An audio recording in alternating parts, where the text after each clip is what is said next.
नमस्कार दोस्तों। तो दोस्तों आज हम एक ऐसी कहानी के बारे में हम बात करने वाले हैं। वो कहानी आपने जरूर जरूर कहीं पे देखी होगी, सुनी होगी। तो दोस्तों आज हम एक भूतिया कहानी के बारे में बात करने वाले हैं। जी हाँ दोस्तों, आज उस भूतिया किला का नाम होगा इस भानगढ़ का किला। आपने भानगढ़ के किले के बारे में कहीं न कहीं न्यूज पेपर में यूट्यूब पर जरूर सुना होगा। तो दोस्तों आज हम बात करने वाले हैं उस भानगढ़ के किले के बारे में विस्तार से। तो दोस्तों भानगढ़ का किला 17वीं शताब्दी के अंदर राजा माधो सिंह ने बनवाया था। माधो सिंह अंबर के महान सेनापति के छोटे भाई थे। जी हाँ दोस्तों, इस किले के अंदर जाएंगे तो आपको सुनसान हवेलियां बाजार कब से जरूर दिखाई देगी। आज ये किला भारत के सबसे भूतिया जगहों में से गैस ये एक किला माना जाता है। आइए दोस्तों विस्तार से समझते हैं ऐसे क्या हुआ भानगढ़ के किले के अंदर जो इस किले को भूतों को गढ़ बना दिया गया। तो दोस्तों भानगढ़ का किला राजस्थान के अलवर जिले के हरी भरी पहाड़ियों के बीच मौजूद है। दोस्तों 17वीं शताब्दी में बना ये किला अपने आर्किटेक्चर और खूबसूरती के लिए जाना जाता था। किले से जुड़ी ऐसी कई कहानियां हैं जिनमें यहाँ आने वाले लोगों को चिल्लाता तांत्रिक, मदद के लिए गुहार लगाती महिला और टूटती चूड़ियों की आवाज सुनाई देती है। जी हाँ दोस्तों, तो दोस्तों आइए गहराई से समझते हैं इस किले के बारे में। एक शाही परिवार का किला कैसे एक भूतिया किला के अंदर तब्दील हो गया।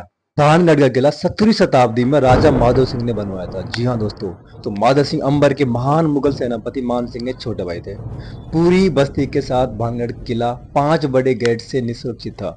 जी हाँ दोस्तों, 17वीं शताब्दी के अंदर भानगढ़ के किले के अंदर 9,000 से लेकर करीबन करीब 10,000 तक घर थे, जिसके बाद धीरे धीरे यहाँ की आबादी कम हो गई। जी हाँ दोस्तों, किले के परिसर में भव्य हवेलियां, मंदिरों और सुनसान बाजारों के अवशेष देखे जा सकते हैं। आज ये किला, जी हाँ दोस्तों, पूरी तरह भूतों को गढ़ बन गया है। दोस्तों इस किले को लोग दो तथ्य से देखते हैं। कुछ लोगों को मानना है कि ये जो किला था तो साधु थे, साधु के शराब से इस किले को नष्ट कर दिया गया था।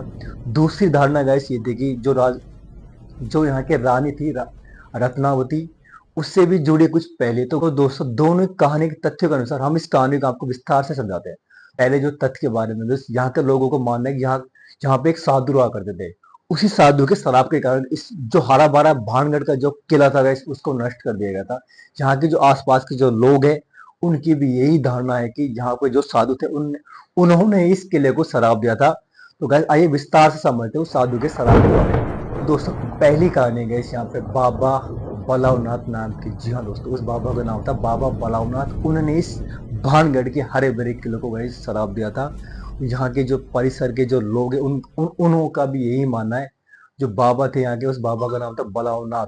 उन्होंने गाइस शराब दिया था, जो इस हरे भरे किले को उन्होंने गाइस नष्ट कर दिया था। तो गाइस जो साधु थे उन्होंने राजा के सामने एक शर्त रखी थी। शर्त गाइस ये थी, जो अपने किले की जो इमारतें बनाएंगी, जो बाबा की जो कुटिया थी उसकी इमारत से गाइस बिल्कुल भी ऊपर नहीं होनी चाहिए। जी हाँ दोस्तों, उन्होंने यही शर्त रखी थी कि आप किला का निर्माण कर सकते हो लेकिन किले की जो छत है मेरी छत से ऊपर नहीं जानी चाहिए। और उन्होंने दूसरी शर्त ये रखी थी, अगर किले की इमारत की कोई भी परछाई मेरे कुटिया पर पड़ी तो पूरा किला नष्ट हो जाएगा। तो दोस्तों यहाँ के जो लोग थे, यहाँ के जो निवासी, उनका ये कहना था कि जो माधो सिंह के जो पोते थे अजब सिंह, उन्होंने बाबा के शराब को अनदेखा कर दिया। उसके बाद गैस जो किले की जो इमारत की जो ऊंचाई थी गैस वो उसकी बाबा की कुटिया पर पड़ती है। इसी शराब के कारण पूरा भानगढ़ किला गैस पूरा नष्ट हो जाता। भानगढ़ की भूतिया कहानी में से एक कहानी यहाँ की जो राजकुमारी थी गैस रत्नावती, उससे जुड़ी हुई है। एक दिन जब राजकुमारी अपनी सहेलियों के साथ खरीदारी के लिए बाजार में जाती है तो गैस वो जो तांत्रिक होता है तो उसकी बुरी नजर उस राजकुमारी पर होती है।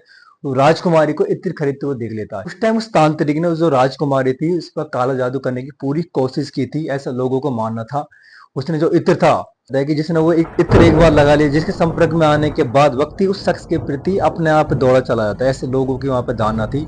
जो राजकुमारी जो रत्नावती थी वो तांत्रिक की चाल के बारे में पहले से जानती थी, इसलिए वो इत्र को घर पे लेके आती है और वो बड़े से पत्थर में उस इत्र को फेंकती है। वैसे तो वो पत्थर पहाड़ से नीचे लुढ़कता है और जो तांत्रिक होता है उसके ऊपर वो आगे गिरता है, वहीं पर उस तांत्रिक की मौत हो जाती है। मरने से पहले तांत्रिक ने गाइस इस शहर को शराब दिया था और कहा कि जल्द ये शहर पूरा तबाह हो जाएगा और कोई भी शहर के अंदर जिंदा नहीं बचेगा। अब इसे इत्तेफाक है या तांत्रिक का शराब। तो कुछ समय बाद इस पूरे शहर पर मुगल सेना ने हमला कर दिया और राजकुमारी रत्नावती समेत पूरे शहर को मार डाला। यहाँ के लोगों को मानना है कि यहाँ पे मारे गए लोगों के भूत आज भी रात को भानगढ़ के किले के अंदर भटकते हैं और गाइस यहाँ पे अजीबो अजीब रात को आवाजें निकलती हैं। भानगढ़ के आसपास के जो लोग हैं वो दावा करते हैं कि रात के समय यहाँ पे इस किले के अंदर लोगों के चीखने के रोने की आवाज आती है। जी हाँ दोस्तों, प्लीज आपकी मेरी वीडियो अच्छी लगे तो लाइक करना, शेयर करना। मिलते हैं किसी नेक्स्ट टॉपिक के साथ में, तब तक के लिए जय हिंद।